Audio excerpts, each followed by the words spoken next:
자, 그러면 두 번째 질문으로 넘어갈까 해요.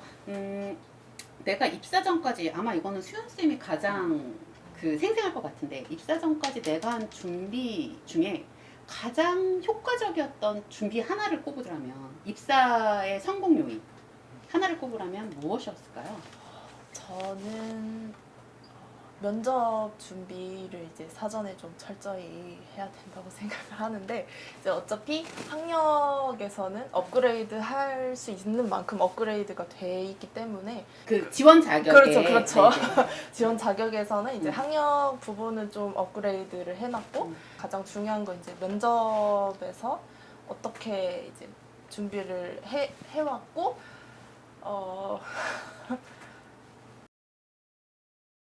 저는 아무래도 교육 파트이다 보니까 이제 학부나 대학원 시절에 계속 이렇게 프리처럼 일을 되게 많이 해서 복지관이나 뭐 학교, 자유학기제, 그다음에 뭐 노인센터 이런 쪽에서 많이 이렇게 다양한 대상을 만나보았기 때문에 아무래도 박물관에서 이제 교육을 진행할 때 그런 대상이 왔을 때 약간 당황스럽지 않고 면접 볼 때도 그 부분을 굉장히 많이 칭찬해 주셔서 잘 하겠다라는 칭찬을 경험이 많은 부분이 네, 받았습니다.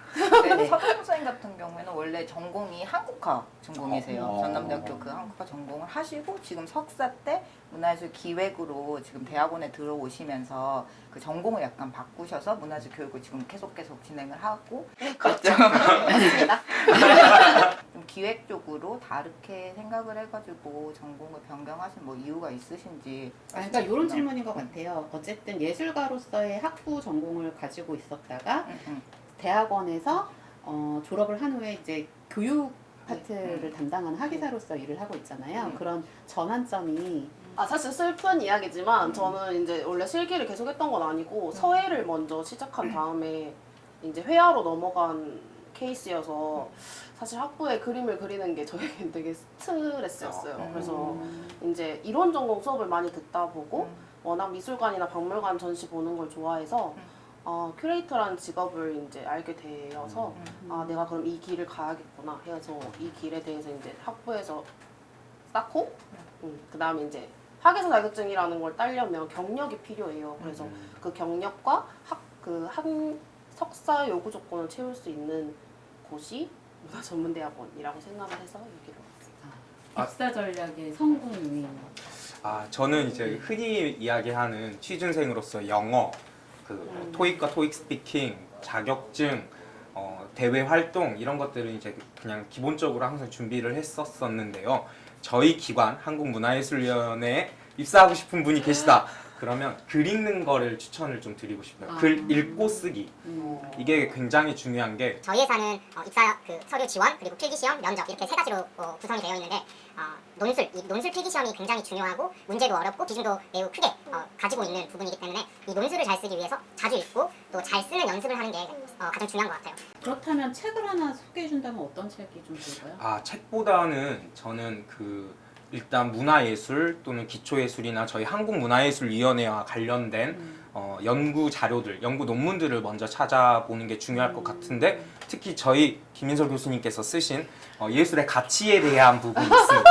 꼭 읽어보시는 게 좋고요. 저희 예술위에서 2016년도까지 운영했던 웹진이 있어요. 그 웹진을 참고하시는 것도 굉장히 좋습니다. 네, 참고로 매우 반응 좋았던 글이었습니다. 맞습니다. 잡토크 아카데미다 보니까 이제 우리 회사에 입사 준비를 하는 사람한테 추천하고 싶은 이거 하나만큼은 꼭 챙겨서 하자. 이게 되게 도움이 될 것 같다. 이런 팁들이 있을까요? 직장 상사한테 왜 저 뽑으셨어요? 그렇게 물어본 적은 없어요? 면접 때 좀 못 봤다고 생각을 했는데 뽑혀서 궁금하기는 했는데 그래도 능력이 보였으니까 뽑자. 이게 더 궁금해. 전 딱히 잘한 거 모르겠는데요. 능력이 좋아서? 네, 알아서 우리 듣는 걸로 해요. 저는 아무래도 자격증? 가산점 되나요? 네, 문화예술교육사. 어. 아무래도 그 예대 다니는 친구들은 국가 자격증이 많이 없어요. 그래서 최근 아니지만 저 학부 다닐 때부터 생긴 게 문화예술교육사 자격증을 꼭 따면 가산점이 있어요.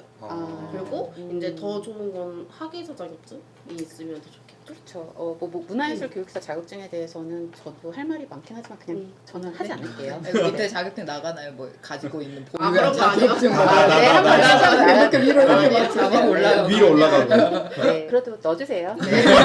그러면 저희는 이제 요즘 채용이 블라인드 채용이다 보니까 그쵸. 네, 뭐 학력, 뭐 나이, 성별 이런 것들을 아예 이제 기재를 할 수 없게 되어 있고 그렇기 때문에 더더욱 아 자격 그거는 다른 기관도 마찬가지 네, 아니에요? 다 저희도 블라인드 그래요. 채용. 네, 어, 맞아요. 근데 네. 자격증은 이제 네. 쓰지 기입을 않나? 해야 돼. 이제 기입을 해야 나옵니다. 네, 이제 그래서 아, 저희도 오케이, 오케이. 네, 아. 자격증을 이제 기재하는 게 있는데 네. 별도의 뭐 가산점이 올라간다거나 이런 것들은 없이 음. 그 자기소개서 내에 얼마만큼 우리 기관에 대한 이해도가 있는지 또 예술에 대한 관심이 얼마만큼 많은지 이런 것들을 좀 주로 평가를 하다 보니까 자격증이나 뭐 이런 것들이 없어도 자기소개서만 잘 쓴다면 일단 입사 지원서는 통과할 수 있지 않을까. 네. 근데 이력서 보니까 자격증 많으시던데요. 회계, 한국사, 본인은 뭐 이렇게 있고 막 다다다다 이렇게. 좀 있는데, 네, 조금 있는데. 아, 근데 이제 이런 것들이 좀 궁금할 것 같아요. 자기소개서 쓰는 요령 맞아, 하나씩만 뭐 진짜. 얘기해 준다면 저는 뭐 제가 생각하기에 저는 이제 심사를 많이 하는 관점에서 봤을 때 자기소개서가 정말 저는 맨날 장난 배째로 뭐 이런 거가 궁금하다기보다 내가 그 기관에서 무엇을 할 수 있는지에 대한 부분들이 드러나 주는 게 되게 중요하다고 생각을 하는데 그거 외에 뭐 다른 저는 약간 좀 보기 좋게 정의를 뭐 첫째, 중요하지. 뭐 둘째 이런 식으로도 많이 하고 네, 그런 식으로 좀 남이 읽었을 때 좀 눈에 이렇게 보기가 딱- 좋아야 저도 글을 읽는 데가 괜찮은데 가슴 괜찮아요. 들으셨죠? 근데 이제 약간 요약 문단에 이렇게 요약 이렇게 빵빵빵 해놓는 건 괜찮은 거 같아요. 네, 마치 뭐 그 광고의 카피처럼 나를 소개하는 뭐 단 한마디 뭐 이런 식으로 네, 소제목 써야겠네.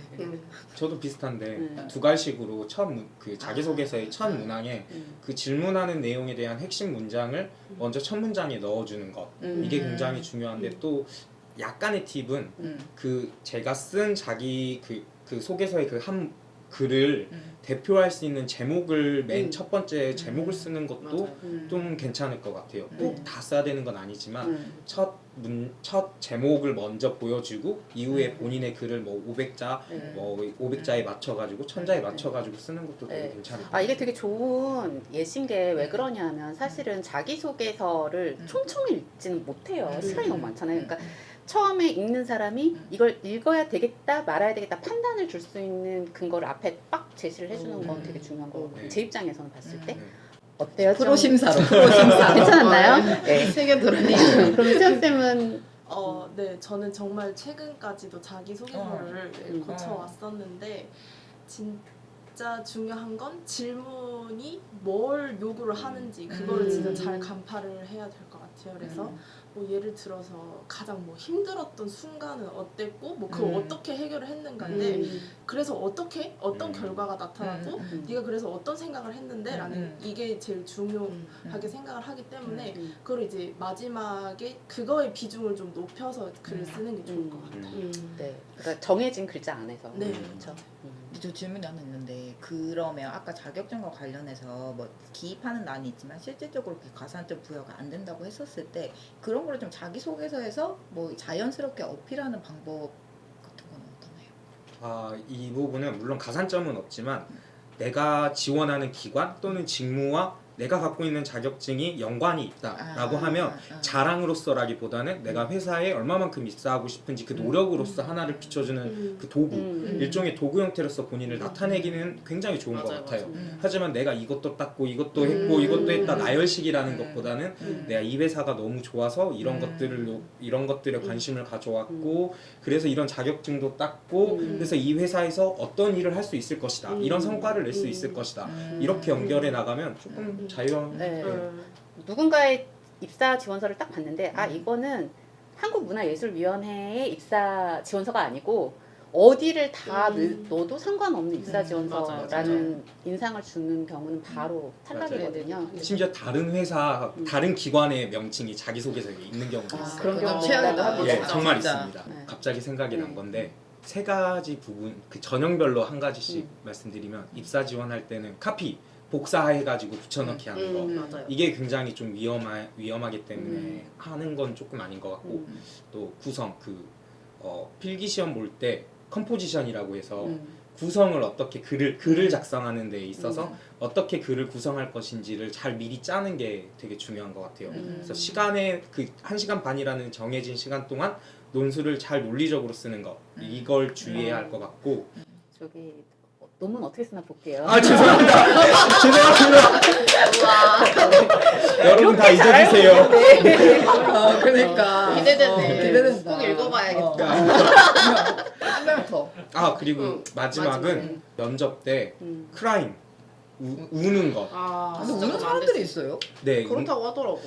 운다고요? 네, 면접 때 이제 그 상황에서 우시는 분도 있고 나오셔서 우시는 분들도 있는데 이게 그 너무 간절한 마음이 네. 좀 이해는 가지만 그 간절한 마음도 이해는 가지만 면접 때 때로는 압박 면접이 될 수도 있고 때로는 편안한 면접이 될 수도 있잖아요. 그때 이제 본인을 얼마만큼 잘 드러내는지 그때 감정을 최소한 배제하고 자신의 생각을 잘 이야기하는 게 되게 중요하지 않을까 그런 생각을 좀 해본 것 같습니다. 기억에 남는 그런 면접 질문이 하나가 있다면? 저요? 저는 두 가지가 있는데 우리 회사에 지원한 이유가 뭐냐, 동기가 뭐냐 라고 그건 했을 너무 때 제네럴하잖아요. 이게 저는 어려웠던 게 당연히 그냥 돈 벌러였거든요. 이게 나가도 돼요? 네? 죄송합니다. 이제는 말할 수 있다. 4년 차의 네. 위험. 이제는 뭐 말할 수 있죠. 짬이 있기 때문에. 네, 그거랑 어려웠던 거는 저희 기관의 특성 질문 중 하나인데 문화예술진흥 기금 고갈 문제를 해결할 방법을 제시해라. 이거는 누구도 제시할 수 없는 거였는데 좀 너무 어렵다. 그래서 네. 뭐라고 대답하셨나요? FM 대답을 했습니다. 지금 체육기금, 복권기금, 무시 문제고 이에 따라서 우리가 자체 기금을 추가로 확보할 수 있는 뭐 법안이라든지 뭐 이런 최소한 제가 바보는 아니구나, 네, 공부를 했구나, 네. 이 정도만 하더라도 좀 도움이 될 것 같아요, 그렇죠? 네.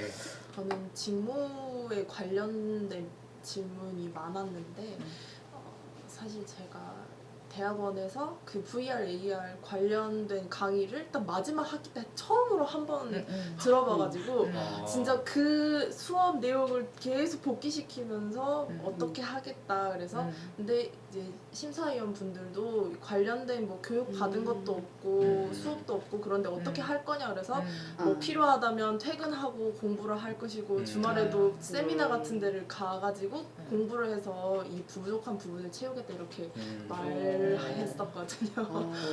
좋아요. 지금은 없더라도 구체적으로 향후 내가 네, 어떻게 향후 그거를 어떻게 해야 될 될 미래 거를. 계획 같은 거를 좀 명확하게 제시를 하면 맞아요. 구체적으로. 뽑아만 주시면 열심히 하겠습니다 그거는, 보다 이렇게 구체성을 띈 맞아요. 대답들이 진짜 확실히 더 중요할 것 같네요. 다솜쌤도 이미 좀 기억나시는? 기억이 날까요? 저 면접 볼 때는 늘 저도 어렵고 사실 저도 면접 끝나면 우는 편이라서 죄송합니다. 아니 속상하니까 그 기간을 나오면 이제 아. 차에서 혼자 이렇게 좀 그래도 말 조리 있게 하고 좀 약간 질문이 이해가 안 될 때도 저는 사실 많아요. 맞아요. 그럴 때는 네. 다시 물어보는 게 되게 네, 중요해요. 그래도 이제 맞아요. 저도 처음에는 이렇게 우물쭈물 이렇게 있었는데 차라리 제가 잘 못 들었는데 한 번 더 이야기해 주시면 안 될까요? 이렇게 물어보니까 면접관님도 되게 친절하게 한 번 맞아요. 물어보시고 네.